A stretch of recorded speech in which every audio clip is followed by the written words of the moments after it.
Irmãs e irmãos em Cristo Jesus. Abraço a todos e expresso de alguma forma a minha gratidão, formulando votos de muita paz. Convido a todos para o nosso estudo bíblico de agora.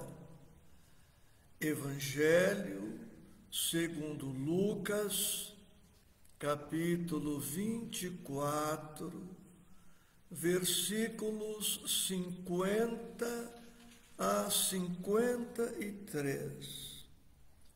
Como fazemos sempre, iremos para a leitura e depois para o breve estudo. O tema é este: a ascensão ou subida, elevação. E levou-os fora até Betânia. Então, levantando as suas mãos, os abençoou. E aconteceu que, abençoando-os, se apartou deles e foi elevado ao céu. E adorando-o eles, tornaram com grande júbilo para Jerusalém. E estavam sempre no templo, louvando e bendizendo a Deus. Amém. Almas irmãs, com imensa alegria, compartilho com vocês este registro abençoado, depois de mais ou menos 3 anos e meio, estudando metodicamente, sequencialmente, estamos terminando o Evangelho deixado por Lucas. Foram, portanto, muitas dezenas, quase 200 de quartas-feiras dedicadas ao estudo do Evangelho de Lucas. E agora, o último tópico, o último tema, a ascensão. Os objetivos traçados por Jesus até aquele momento estavam realizados, alcançados. Tudo o que ele se propusera fazer, fizeram. Depois da morte na cruz, a sua ressurreição, quer dizer, o seu reaparecimento aos discípulos, conviveu com os discípulos, orientando-os, asserenando-os por 40 dias. E agora é chegada a hora dele ascender, subir, elevar-se, retornando para as esferas gloriosas, onde permanece vigilante, atento, amoroso, dedicado a todos os seus irmãos de humanidade. Jesus, vemos no versículo 50, leva os discípulos de Jerusalém para Betânia, onde residiam seus 3 grandes amigos, Lázaro, Maria e Marta. Betânia, à época, distava mais ou menos 3 quilômetros do centro de Jerusalém. A distância não era grande, mas havia a necessidade de subir em parte por um dos lados o Monte das Oliveiras. E aquela região era muito familiar para Jesus, onde ele passou por muitas etapas e em muitas ocasiões. E vemos no versículo 51 que, estando em Betânia com os discípulos, Jesus os abençoa, se aparta deles, sendo elevado e desaparecendo do campo visual, físico dos seus companheiros. Vamos meditar um pouco sobre o que o versículo 51 nos oferece. Jesus se aparta deles. Jesus, portanto, se separa. Por mais que Jesus nos amasse, reportando-me àquela época, ele não poderia permanecer conosco fisicamente, eternamente. O que teria acontecido com a humanidade, com os discípulos, se Jesus não tivesse passado pelo evento morte e até hoje permanecesse entre nós? O primeiro aspecto a destacar é este: para permanecer vivo no mesmo corpo por 2000 anos, ele próprio, que afirmara não ter vindo destruir a lei, estaria contrariando as leis divinas que são a inspiração para a nossa humanidade. Nenhum corpo na Terra, por enquanto, é formado para resistir tanto tempo assim. Ele estaria, de certa maneira, contrariando a lei de destruição, que em verdade é lei de transformação. Mas este não é o aspecto mais importante da permanência prolongada, multimilenária de Jesus entre nós.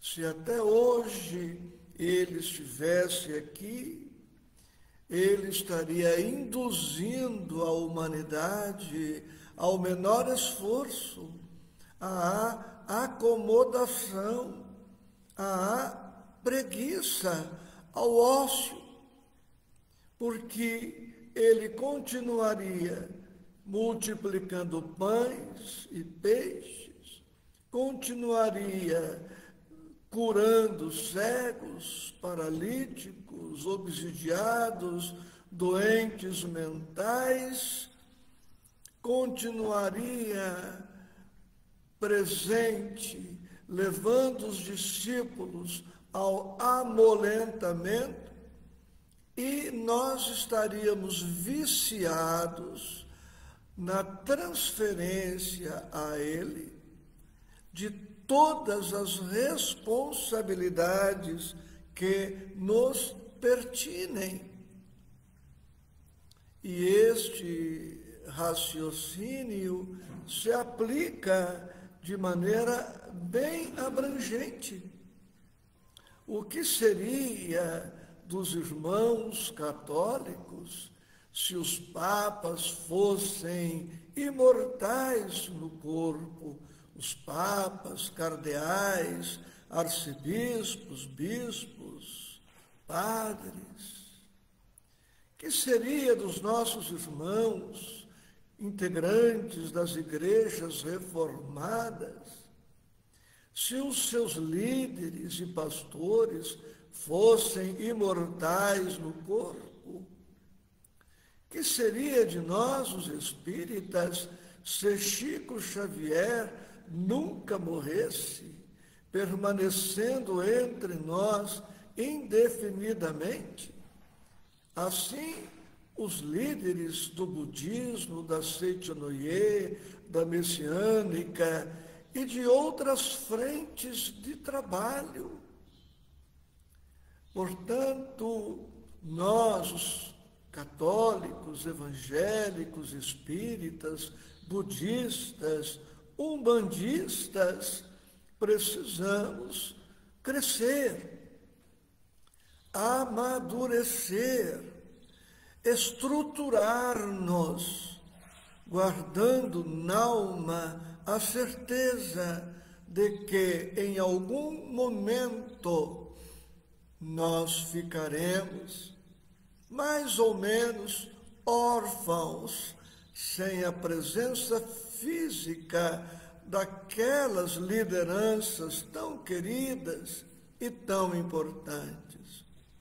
Mas o legado de Jesus permaneceu na terra através dos discípulos, dos apóstolos, dos evangelistas. Não temos a presença física do Mestre, mas temos a sua história, temos a sua exemplificação insuperável, temos o seu evangelho. E isto tudo deve bastar-nos para que cresçamos, venhamos a despertar a consciência e assumir a responsabilidade que nos cabe. E ainda dentro desta linha de raciocínio, o que aconteceria conosco se os nossos papais, nossas mamães, fossem imortais no corpo? Continuaríamos imaturos, dependentes, acomodados, transferindo aos pais as responsabilidades que são nossas. Por isso, a separação na terra é processo natural, lógico e necessário, e todos nós, à medida em que vamos avançando na idade, vamos passando pela experiência das perdas, muitas dolorosas, mas necessárias. Por mais que alguém nos ame, não pode garantir permanecer conosco eternamente. Por mais que amemos alguém, não há como garantir a esta pessoa que fisicamente estaremos com ela. Mas vejamos o que está no versículo 52. Os discípulos voltam para Jerusalém com grande júbilo. Sim, a saudade trazendo tristeza, a saudade trazendo algum vazio, alguma carência, a saudade trazendo alguma dificuldade para eles, como traz para nós também, mas alegria. Jesus vive, Jesus é imortal, a alma não morre, o Espírito vive sempre. Poderemos nos comunicar com os nossos afetos todos os dias, pelos fios invisíveis do pensamento, do sentimento. Saudade é uma dor que dói dos dois lados da vida. Aqui estamos com saudade daqueles que partiram antes de nós. Mas eles que partiram antes de nós também estão saudosos e nos buscam sempre que possível, especialmente naqueles dias especiais que marcam a nossa história. A morte, portanto, é uma ilusão de ótica e atinge somente o corpo físico, porque a alma ou espírito está acima deste evento morte. Viveremos sempre e com certeza da mesma maneira como Cristo acompanharia os seus apóstolos em toda a caminhada terrena, da mesma maneira como Cristo nos acompanha a todos, sendo este amigo presente, leal, constante, dedicado, também os nossos afetos nos seguem de muito perto e a eles nos reuniremos. Se fizermos por merecer, através do amor, do trabalho, do estudo, no crescimento, na esperança transformada em realização operante, não temos por que temer o futuro. Por isso, por mais contraditório que possa parecer, saudade com alegria, saudade com esperança, saudade com a certeza do reencontro, saudade com trabalho, saudade com crescimento espiritual, para não estacionarmos na tristeza que provoca amolentamento. E no versículo 53, Lucas escreve: e estavam sempre no templo, louvando e bendizendo a Deus. Este templo não é o templo de pedra, não é a igreja física, não é a igreja convencional. Estavam sempre no templo do Espírito, ou seja, eles internalizaram Jesus, internalizaram o Evangelho, traziam Jesus dentro de si mesmos, traziam o Evangelho dentro de si mesmos, como devemos trazer dentro de nós as lições do Evangelho e os afetos que, por enquanto, não podem estar todo o tempo fisicamente conosco, porque eles não ficariam, não seria possível permanecer todo o tempo sempre no templo físico, material, louvando e bendizendo a Deus de maneira estéril, fastidiosa, entediante. E basta um estudo ligeiro da vida dos apóstolos para percebermos que o que eles menos fizeram foi permanecer de maneira indolente, preguiçosa, acomodatícia nos templos de pedra. A história, eu tenho esta anotação aqui que compartilho com vocês. A história registrou o trabalho, o sacrifício, a dor, a solidão, as enfermidades, as prisões, os açoites, a rejeição, o desprezo, as perseguições e tudo o mais que os verdadeiros discípulos enfrentaram e testemunharam por amor a Jesus e ao Evangelho. Quem desejar escolher uma denominação religiosa e participar de suas cerimônias, está bem que o faça. Ninguém está proibido de adotar uma determinada religião, como eu, no momento, encontro-me na intimidade da comunidade espírita Joana de Ângeles, em Oswaldo Cruz.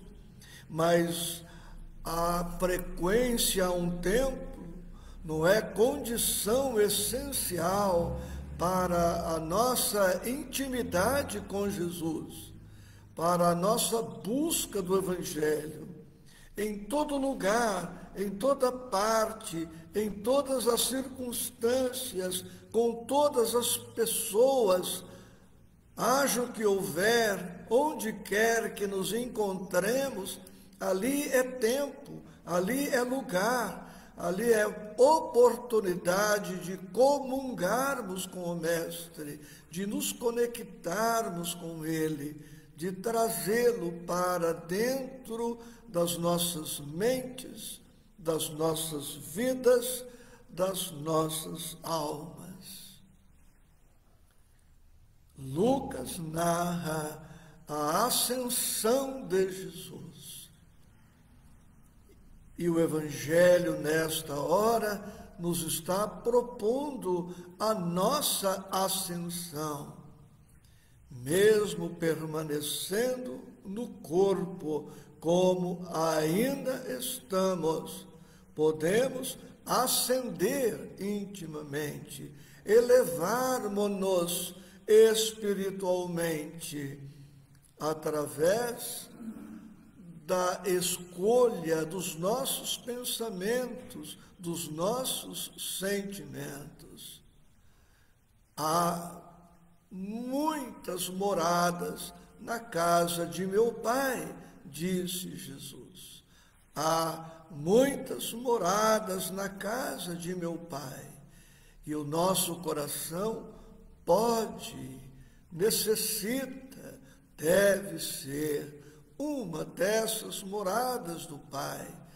Assim, a nossa mente, assim, a nossa vida. Que Deus habite o templo do nosso espírito. E assim estaremos realizando esta ascensão. O Cristo veio até nós, desceu até nós para elevar-nos. Cumprida a missão, ele retorna para as regiões iluminadas que permanecem muito acima de nós, e de lá nos segue, nos acompanha, certamente esperando que criemos condições íntimas para esta conexão, que não é física, é sobretudo espiritual. Nesta hora, louvemos a nosso Senhor Jesus Cristo, agradeçamos a nosso Senhor Jesus Cristo por tudo E agradeçamos a Lucas, que teve a honra, a bênção de conviver com o apóstolo Paulo, com nossa Mãe Santíssima, de quem colheu informações preciosíssimas, que escreveu Atos dos Apóstolos, e em muitas ocasiões era Lucas que estava na companhia do apóstolo Paulo para testemunhar a exemplificação daquele espírito que soube, como poucos na história do cristianismo, dar um salto extraordinário, deixando a personalidade de Saulo para sempre sepultada na poeira do tempo. Almas irmãs, almas queridas, profunda gratidão por esses 3 anos e meio, por outros tantos anos juntos no estudo, e agora o convite para que sigamos juntos na próxima semana, se Jesus permitir, iniciando o estudo do Evangelho de João. Um estudo singelo, reconheço, mas sincero, honesto, desinteressado, que não tem a intenção de ludibriar, de extrair vantagens humanas, de iludir, de induzir a erro. A todas, a todos, o meu amor, a minha gratidão, com votos de segurança e paz em Cristo Jesus. Agradeço a todos vocês, a todas vocês, que me fazem sempre que possível companhia, estimulando-me à continuidade deste sagrado compromisso com Jesus e com o Evangelho. Paz para os nossos corações.